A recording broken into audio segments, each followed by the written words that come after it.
రైట్గా high court జడ్జీల ఫోన్లు tap Nampally court దృష్టికి తీసుకెళ్లిన పోలీసులు రాధాకిషన్ రావు కస్టడీ పిటిషన్ పై వాదనల సందర్భంగా ప్రస్తావన వారం రోజుల కస్టడీకి కోర్టు అనుమతి ఇవాళ పోలీస్ కస్టడీకి రాధాకిషన్ రావు పోలీసుల అదుపులో ఓఎస్డీ వేణుగోపాల్ రావు హైకోర్టు జడ్జీల ఫోన్లను కూడా ప్రణీత్ రావు టీం ట్యాప్ చేసినట్టు పోలీసులు అనుమానిస్తున్నారు టాస్క్ ఫోర్స్ మాజీ డీసీపీ రాధాకిషన్ రావు కస్టడీ పిటిషన్ పై వాదనల సందర్భంగా పోలీసులు ఈ విషయాన్ని నాంపల్లి కోర్టు దృష్టికి తీసుకెళ్లినట్టు తెలిసింది రాధాకిషన్ రావు 10 రోజుల పాటు కస్టడీకి ఇవ్వాలని కోరుతూ నాంపల్లి కోర్టులో పోలీసులు పిటిషన్ వేయగా దానిపై వాదనలు మంగళవారంతో పూర్తయ్యాయి వాదనల సందర్భంగా పోలీసులు కోర్టు కీలక వివరాలు వెల్లడించారు రాజకీయ నాయకులు ప్రైవేట్ వ్యక్తులతో పాటు హైకోర్టు జడ్జీల ఫోన్లను కూడా ప్రణీత్ రావు టీం ట్యాప్ చేసిందని పోలీసుల తరఫున పీపీ వాదనలు వినిపించినట్టు తెలిసింది టాస్క్ ఫోర్స్ డీసీపీగా రాధాకిషన్ రావు చేసిన ఆపరేషన్స్ గురించి ఆధారాలు సేకరించాల్సి ఉన్నందున ఆయనను కస్టడీకి ఇవ్వాలని పీపీ కోరారు మునుగోడు హుజూరాబాద్ దుబ్బాక బై ఎలక్షన్ సమయంలో రాధాకిషన్ రావు కీలక పాత్ర పోషించినట్టు కోర్టు దృష్టికి తీసుకెళ్లారు కాగా రాధాకిషన్ రావు కస్టడీ పిటిషన్ పై వాదనలు ముగియగా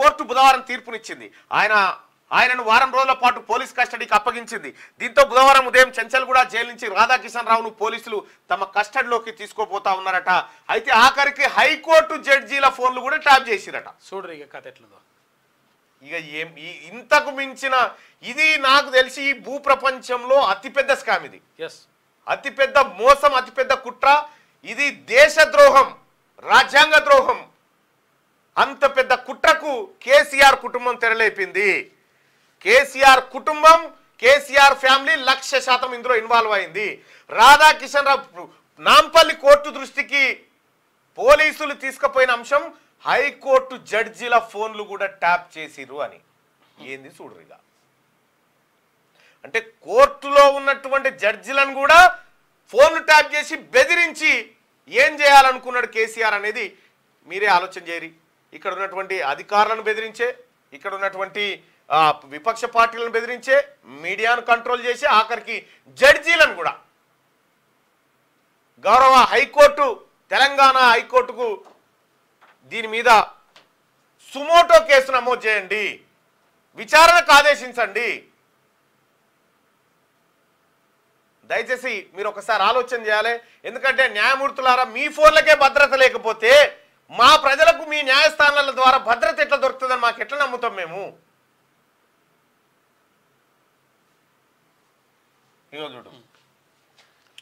నాంపల్లి కోర్టుకు దృష్టికి తీసుకెళ్లిన పోలీసులు హైకోర్టు జడ్జీల ఫోన్లు కూడా ట్యాప్ చేసిరట ఉంటది 100% ఇంత దారుణమైగా ఫోన్ ట్యాపింగ్ మీద కాదు వాటర్ ట్యాప్లపై దృష్టి పెట్టండి మరి ఫోన్ ట్యాపింగ్ మీద ఎవరు పెడతారా నీ అయ్యే పెడతాడా పెట్టొద్దట పెడితే దొరుకుతారు కదా ఫోన్ ట్యాపింగ్ల మీద వాటర్ ట్యాప్ల ఫోన్ ట్యాపింగ్ల మీద కాదు వాటర్ ట్యాప్ల మీద దృష్టి పెట్టండి రావడం అంటుండే అన్న యతిప్రాసాలు బాగానే నేర్చినావు కానీ తమ్మి రామా నిన్ను షీరి చింతకు కడతారు నీ టైం దగ్గరకు వచ్చింది అయిపోయింది నీ దుకాణం నువ్వేమన్నా ప్రత్యేక మనం ఫస్ట్ విన్ పాస్పోర్ట్ జప్తు చేయరి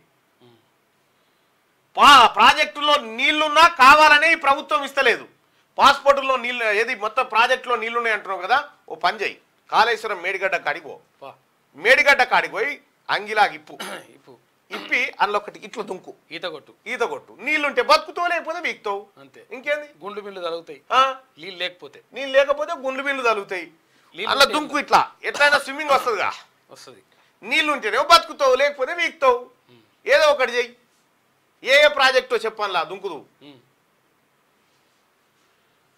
రేవంత్ రెడ్డికి సీఎంగా అనుభవం లేదు అనుభవం ఉన్న సన్నాసేమో ఫోన్లు జడ్జిల ఫోన్లు ట్యాప్ చేసే కాదు 2014 కంటే ముందు మీ నాయనకు అనుభవం ఉందా సీఎంగా ఉంది సీఎంగా కాకున్నా కానీ కొంత అనుభవం ఉంది ఏది పియట్ కారు ఏది గ్రామీణ బ్యాంకులో లోన్ తెచ్చి పెట్టిన పియట్ కారు గడ్డాంలో దాచిపెట్టిన అనుభవం ఉంది ఇంటి పక్క ముసలామే గంటీలు ఎత్తుకపోయిన అనుభవం ఉంది చదువు చెప్పిన సారింట్లో ఎక్కబత్తిలో పోయి ఎత్తుకపోయి ఇనుప సామాను కమ్మిన అనుభవం ఉంది ఎమ్మెల్యే అయిన తర్వాత రోడ్డు మీద లారీ లాపి పైసలు వసూలు చేస్తే జనం కొట్టింది యాదుకుంది చింతమడక కాడ మర్రి చెట్టుకు ఈయన గట్టేసి కొట్టింది ఎక్స్పీరియన్స్ ఉంది దునపోతులు అమ్మి పత్తాలాడిన ఏది బదిపడే కాడ పత్తాలాడింది అన్ని ఈ ఎక్స్పీరియన్స్ వాస్తవానికి రేవంత్ రెడ్డి గారికి లేవు వాస్తవానికి ఇక్కడ రేవంత్ రెడ్డి గారు వెనకబడ్డాడు ఇక్కడ మేము ఒప్పుకోవాల్సింది ఈ క్వాలిఫికేషన్ మీ నాయనకు ఉన్నాయి లేవు మీ నాయనకునే అయితే లేవు ఫోన్ ట్యాపింగ్ తో నాకు సంబంధం లేదని అంటుడు మరి నువ్వేందుకు గుమ్మడికాయ దొంగ భుజాలు అనుకుంటున్నావు ఎందుకు నీకు సంబంధం లేదా ఫోన్ ట్యాపింగ్ తోటి లేదే 2-3 ఉన్నారు లంగలు ఏ లంగ ఉండడం ఏ లంగ చేయించిండు హీరోయిన్లను బెదిరించాల్సిన కర్మ పట్టలేదు అంటుండు బెదిరియక ముందుకే అయిపోతుంది ఏముంది తేలిపోతుంది కదా రేపు విచారణ అయితే తేలిపోతుంది కదా మొత్తం. నాపై అడ్డమైన మాటలు మాట్లాడితే సీఎం అయినా తాట తీస్తారట. ఈ తాట తీస్తాట వీడు రాముడు. అదే పని. దానం కడియంపై అనర్హత వేటుకు సండే దాకా స్పీకర్ కు టైం ఇస్తున్నాం. ఇది స్పీకర్ ను బెదిరిస్తూ ఇంకా పకర్ తగ్గలేదా తమ్మి? ఇంకా ఏ మాత్రం పకర్ తగ్గట్లేదా? దాంట్లో ఉన్నట్టున్నాడు ఇంకా ఫకర్ లో ఉన్నట్టు తగ్గనట్టుంది ఇంకా ఫకరు. దానం కడియంపై అనర్హత వేటుకు సండే దాకా స్పీకర్ టైం ఇస్తున్నామట. ఇదివరకు కాంగ్రెస్ పార్టీ మరి ఇట్లే దరఖాస్తులు పెడితే మీ స్పీకరే కదా నువ్వు ఇస్తున్నావు, టైం ఇస్తున్నట్టు. నువ్వు టైం ఇస్తున్నావు స్పీకర్ కు. నువ్వు టైం ఇస్తున్నావు సభాపతికి నువ్వు టైం ఇస్తావు. ఈ ఏం బల్బ్ మాటలా ఇవి? ఫోన్ ట్యాపింగ్ తో నాకు సంబంధం లేదు అంటాడు. లేదు ఉన్నారా లేదా పోలీసు వాళ్ళు తెలుస్తారు కదా, నీకేం బాధ? తేలిపోతుంది కదా కథ. హీరోయిన్లను బెదిరించాల్సిన కర్మ పట్టలేదు అంటాడు. ఎందుకు బుదిరిస్తావు? బుధగరిస్తుండవు. బెదిరించకపోతే బుధగరిస్తుంటావు. తెలియదు ఏం జరిగిందో. చాట్ ఫోన్ ట్యాపింగ్ కేసు సిబిఐకి అప్పగించాలి. అయ్యా గాడు ఉన్నటువంటి జగన్మోహన్ రెడ్డి కేసులు సిబిఐకి అప్పగించారు. వివేకానంద రెడ్డి హత్య కేసు సిబిఐకి అవే కొని వెళ్తలేవా? ఇవే వెళ్తాయి సార్. లేదంటే గవర్నర్ ఫిర్యాదు చేస్తామని లక్ష్మణ్ అంటా ఉండు. ఈ వ్యవహారంలో టామ్ అండ్ జెర్రీలా కాంగ్రెస్ బీఆర్ఎస్ ఫైట్ సూత్రధారులను కాపాడేందుకు రాష్ట్ర సర్కార్ ప్రయత్నం చేస్తుందట. కాళేశ్వరం ధరణి అక్రమాలపై విచారణ ఏది అని చెప్పి ప్రశ్న. కాళేశ్వరము ధరణి అక్రమాలపైన విచారణ ఆల్రెడీ ఇలా కాళేశ్వరం రేపటి నుంచే కదా విచారణ, జ్యుడిషియల్ ఎంక్వైరీ. ఇక ధరణి అక్రమాలపై విచారణ ఏదంటుడు? మీరు చేయాల్సిన పని, మీరు కేంద్రంలో ఉండి మీరు చేయాల్సిన పని మీరు చేయక ఇలా కాంగ్రెస్ పార్టీ చేస్తా ఉంది రాష్ట్రంలో అధికారంలోకి వచ్చిన తర్వాత. ఇక్కడ ఫోన్ ట్యాపింగ్ కేసు సిబిఐకి అప్పగిస్తే ఏమవుతుందో ఒకసారి అడుగుదాం లక్ష్మణ్ గారు. మీరు చెప్పిన మాటనే ప్రజలను అడుగుదాం. ఫోన్ ట్యాపింగ్ కేసు ఏం చేసిరో దేశంలో మనకు తెలియదు కానీ, సో ఆదిలాబాద్లో మాత్రం ఈసారి కాంగ్రెస్కి అవకాశం ఉంటుంది అని చెప్పి ప్రజలు చెప్తా ఉన్నారు.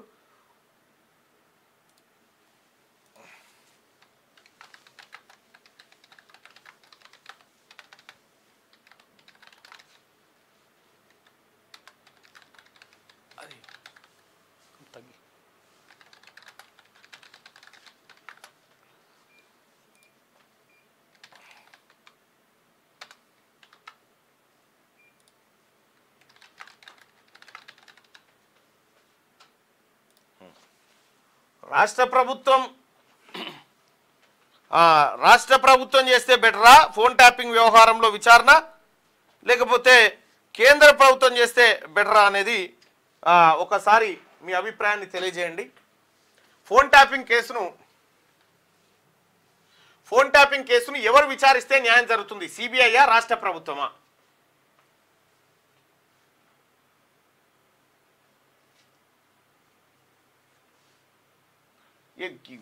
కేంద్ర ప్రభుత్వానికి ఇచ్చినంటే ముఖ్యమంత్రి గారు గతం దొంగను తీసుకుపోయి గజ దొంగ చేతిలో పెట్టినట్టుంటుంది అని చెప్పిండు.